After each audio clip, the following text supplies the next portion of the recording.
It was in that embrace that he robbed me. Not just the keys to my car, but something much more valuable, my trust, my naivety, my mother's heart that extended to a son-in-law I loved like a son. I was standing there on the porch, looking at the empty space where my silver sedan should have been, feeling the world collapse at my feet, 62 years of life, and I was discovering that the man who had hugged me at my coffee table, who had called me his favorite mother-in-law, who had whispered sweet words in my ear, was actually a thief disguised as a son-in-law.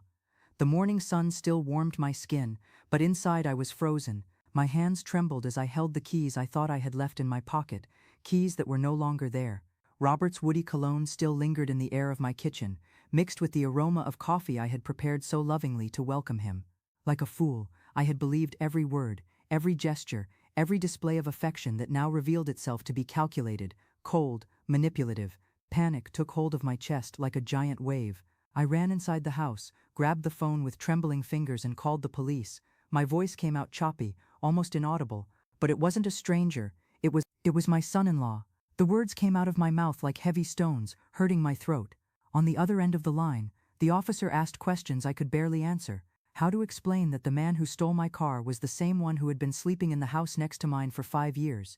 How to say that he had used a hug, a moment of family intimacy, to deceive me? I called my daughter Michelle, but she didn't answer. I called the insurance company, some neighbors, but no one had seen anything. Robert had simply vanished, along with my car and the last traces of my innocence. I sat in the living room armchair, the same one where my late husband used to read the newspaper, and began to cry. They weren't just tears of sadness, but of anger, disappointment, humiliation.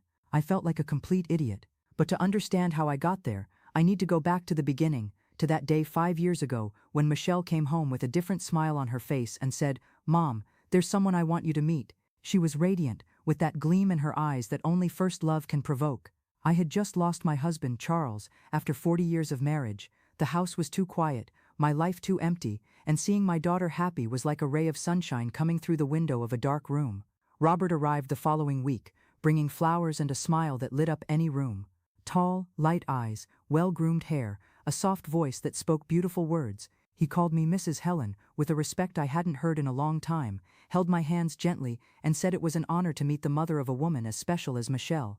My heart, still wounded by the loss of my husband, opened to that young man like a flower finding water after being dry for too long. In those first months, Robert showed himself to be the perfect son-in-law. He appeared whenever I needed him, to change a light bulb, fix a leak, carry a shopping bag too heavy for me. He called me during the week just to see how I was doing, remembered my birthday, brought small but meaningful gifts. When Michelle and he got married, in the small hall of the neighborhood church, I cried with emotion. Finally, I thought, my daughter had found a good man, someone who would take care of her like Charles had taken care of me. They built a simple little house on the lot next to mine, and I couldn't be happier. I woke up every morning knowing I had my family nearby. Robert worked as a mechanic in a downtown garage, and Michelle had gotten a job in the municipal school office. On Sunday nights, they would come have dinner with me, and the table that had been silent came back to life with laughter and conversations. It was during these dinners that I began to notice small, strange things about Robert. He always had stories to tell, about difficult clients, about deals that almost worked out, about opportunities that had slipped away by a hair. His hands were restless, his eyes sometimes wandered when he talked about work. But I attributed all of this to the natural nervousness of a son-in-law wanting to impress his mother-in-law. How foolish I was. The first time he asked me to borrow money was 2 years ago. He came to my house with a worried face, saying he had an emergency at work, that he needed to buy an expensive part to fix an important client's car, and that payment would only come the following week. It was just $200, an amount I had saved for emergencies. I gave him the money without hesitation, happy to be able to help. "You're an angel, Mrs. Helen," he said, giving me one of those warm hugs that I now knew were part of his strategy. The money was never returned. Every time I mentioned the subject, delicately, he said he still hadn't received payment from the client, but that next week for sure he would pay me back. After a few months, I stopped asking. It was just money, I thought, and family doesn't charge family. But the requests became more frequent. An overdue electric bill here, expensive medicine for his mother there, always with a plausible justification, always with that irresistible smile and those hugs that made me feel important, necessary. Michelle didn't know anything. Robert always asked for secrecy, saying he didn't want to worry my daughter with man problems. And I, like a fool, kept all his secrets. Mrs. Nancy, my neighbor of decades, began making strange comments. "Helen, did you see Robert at the farmer's market yesterday? He was selling some very suspicious car parts." Or what strange friends Robert has been bringing to this neighborhood, huh? I always defended my son-in-law, saying that Nancy was seeing things where they didn't exist, that she had always been a bit of a gossip anyway. How I regret not paying attention to those warnings. Mr. Anthony, who lived 3 houses up from mine, also made comments.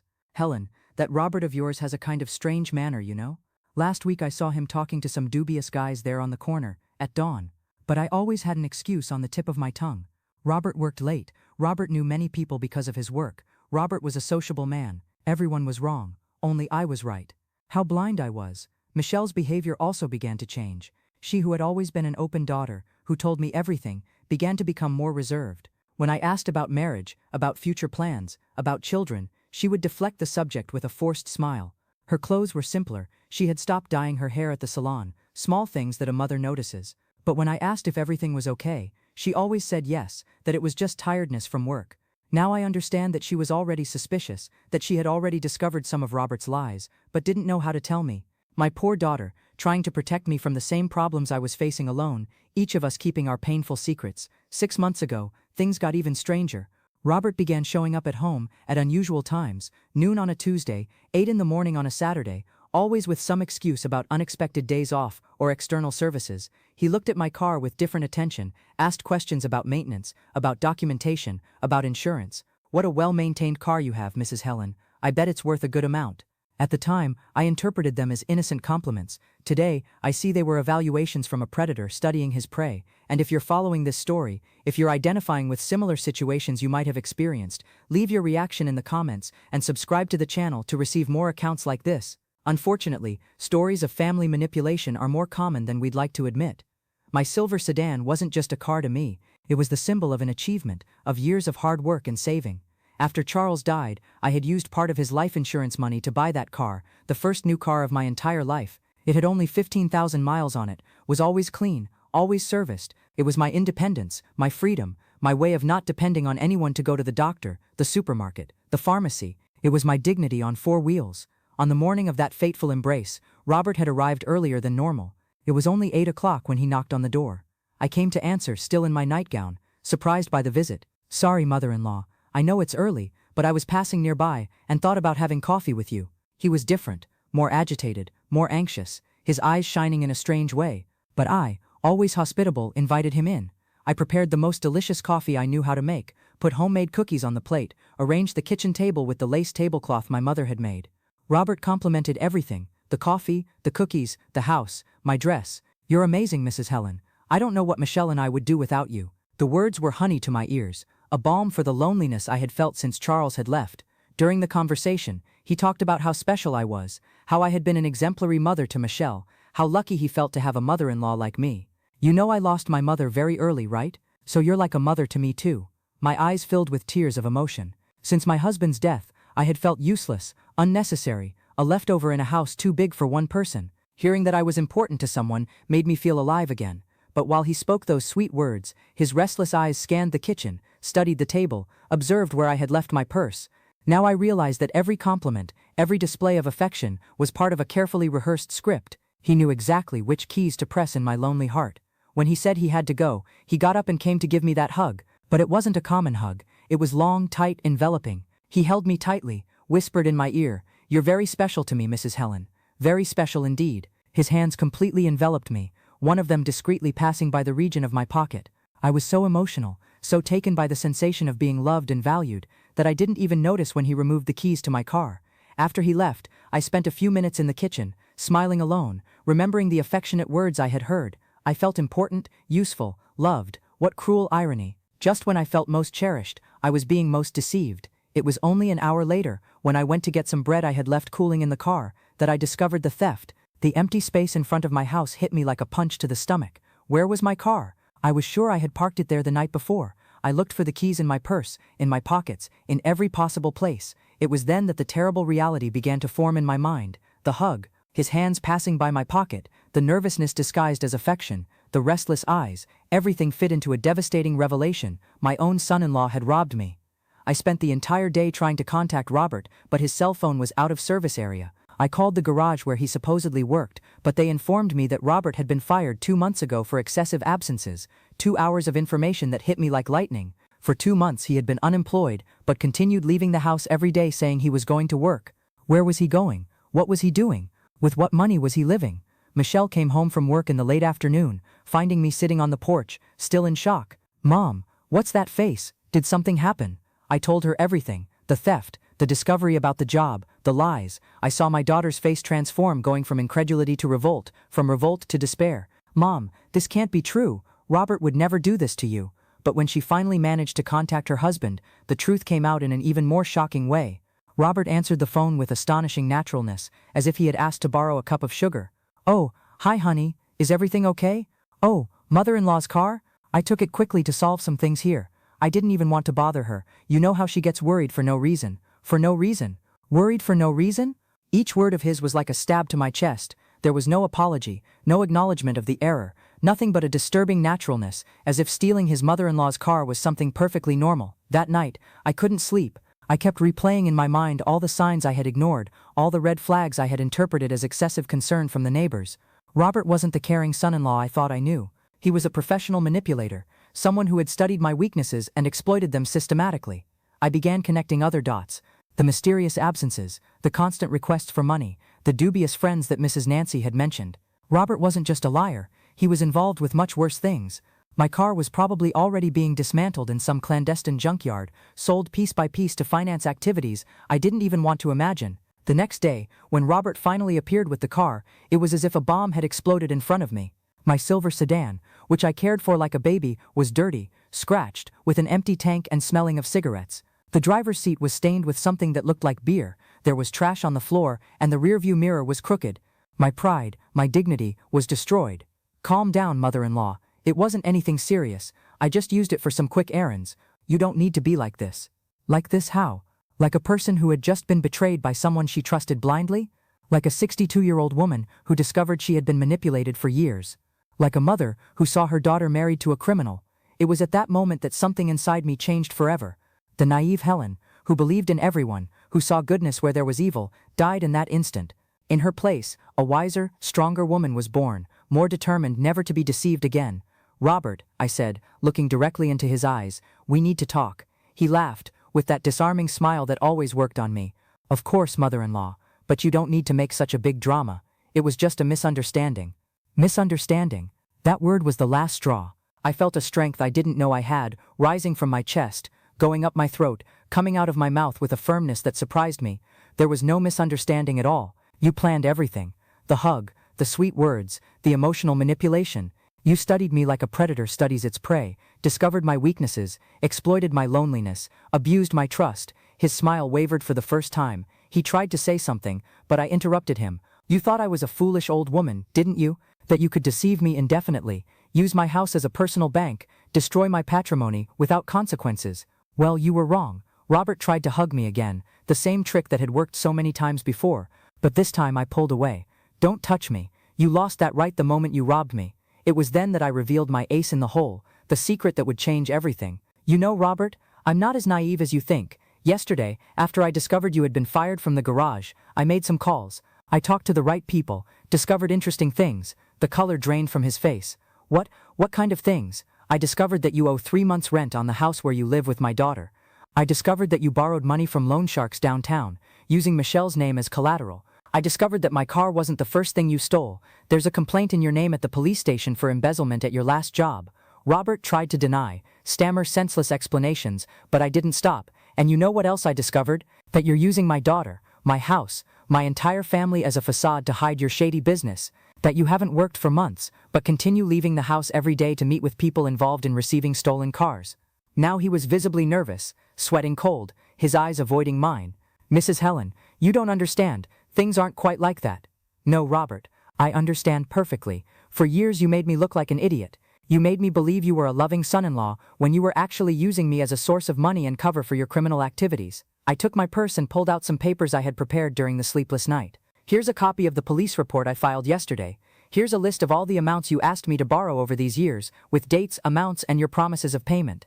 And here," I said, taking out the last paper, "is the phone number of the private investigator I hired to find out exactly what you've been doing when you leave the house every day." Robert turned white as a sheet.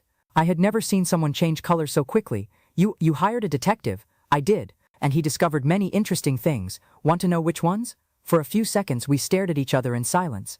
Me, with a serenity I didn't even know I possessed. Him, with panic stamped on his face.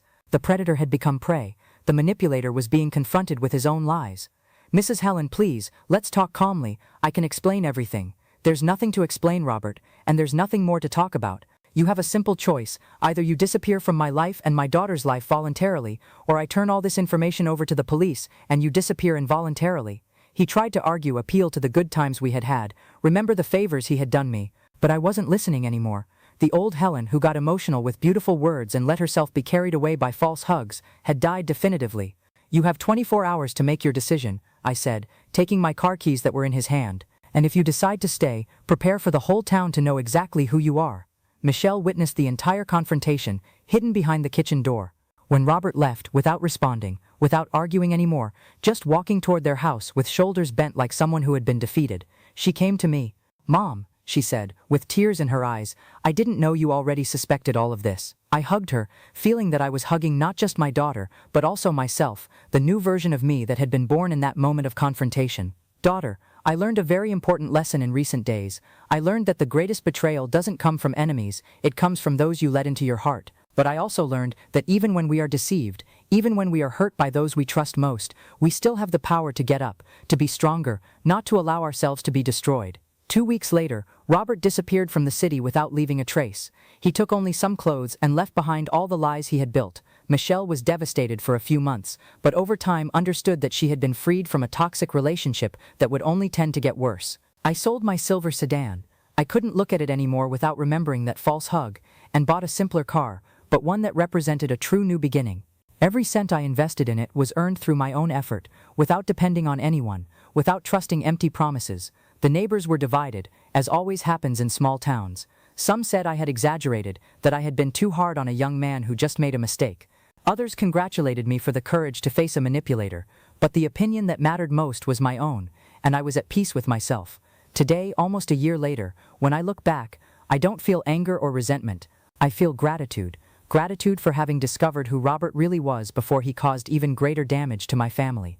Gratitude for having found within myself a strength I didn't know existed. Gratitude for having learned the difference between true affection and emotional manipulation. The most important lesson I learned is that true love doesn't need lies to exist. It doesn't need manipulation, emotional blackmail, psychological games. True love is transparent, honest, respectful. It doesn't diminish you to control you. It elevates you to free you. I learned that no matter what age we are, it's always possible to start over. It's always possible to be wiser, stronger, more aware of our own values. And I learned that true strength isn't in avoiding being hurt, it's in getting up after being hurt and becoming a better person.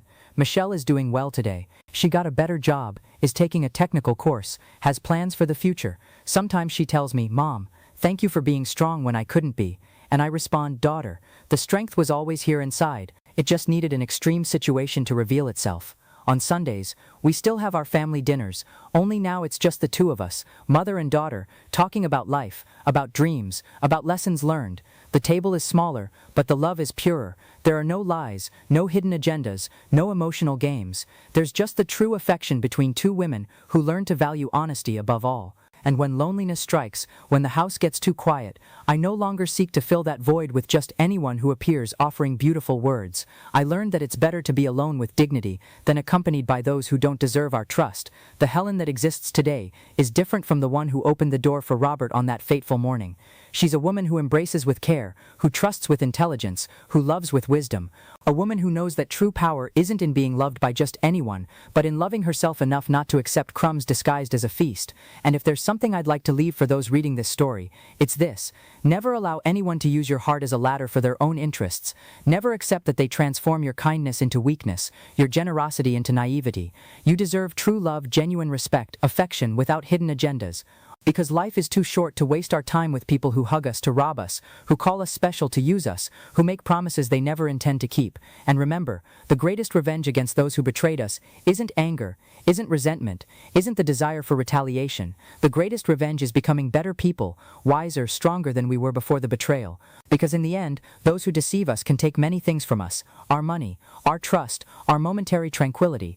But there's one thing no one can take from us, our capacity to learn, to grow, to become better versions of ourselves, and that's a victory that no false hug, no lying sweet words, no emotional manipulation will ever be able to steal from us.